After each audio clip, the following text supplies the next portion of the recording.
Alors, moi je m'appelle Thomas Fritsch, je suis coach spécialisé en transition professionnelle, donc j'accompagne des étudiants, salariés, au chômage, éventuellement des entrepreneurs à justement réfléchir et imaginer un nouvel axe professionnel pour la suite de leur carrière. Je suis aussi thérapeute d'appui au changement pour justement des personnes qui pourraient être bloquées dans le cadre du coaching pour faire avancer tout ça. Et puis consultant en bilan de compétences. D'un point de vue académique, j'ai un parcours un peu atypique parce que j'ai fait un bac scientifique. À l'époque, on me donnait un peu plus de chance parce que je ne savais pas vers quoi je voulais me tourner. Ça m'a en fait emmené vers une licence de langue étrangère appliquée que j'ai faite à l'université de Strasbourg. L'université ne peut pas remplir toutes les missions totalement et ça m'a amené à finalement faire un master en ingénierie et management du développement durable à Troyes. Finalement, opérer ma reconversion au bout de 3-4 ans et c'est comme ça que j'ai décidé d'aller vers le coaching plutôt pour accompagner les êtres humains à justement se recentrer, se reconnecter à qui ils sont, dans l'optique peut-être que ça fasse changer la société à terme. Je vois déjà, moi, à mon époque, quand j'étais étudiant, que je connaissais finalement très peu le réseau, et quand j'ai découvert le réseau de l'intérieur, je me suis rendu compte de la richesse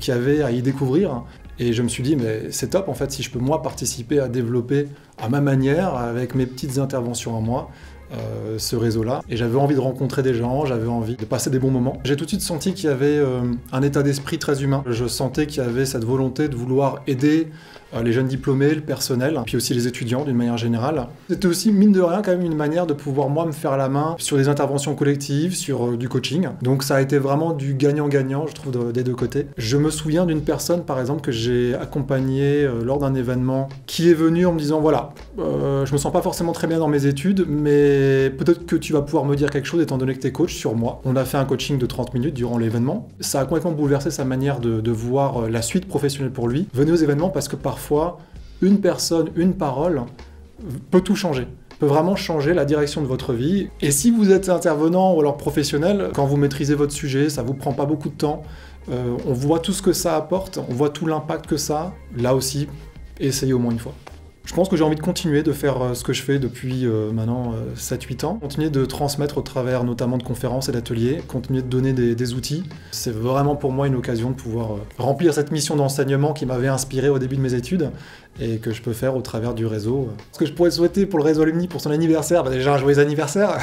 Déjà qu'on dit que le cap d'une entreprise c'est 3 à 5 ans, alors pour une structure comme celle-ci, 10 ans, ça veut déjà dire qu'il y a quelque chose de solide qui est posé, ça veut dire qu'il y a de la projection. Quand on voit ce qu'est le réseau aujourd'hui au bout de 10 ans, j'imagine ce que ça peut devenir au bout de 20 ans, avec justement peut-être plus de moyens, avec plus de retours d'expérience, parce que c'est à ce moment-là que justement tout le talent et toute l'énergie portée par le personnel pourra continuer de trouver place, de trouver accroche sur les personnes. Et voilà, je pense que c'est déjà pas mal. Rendez-vous dans 10 ans.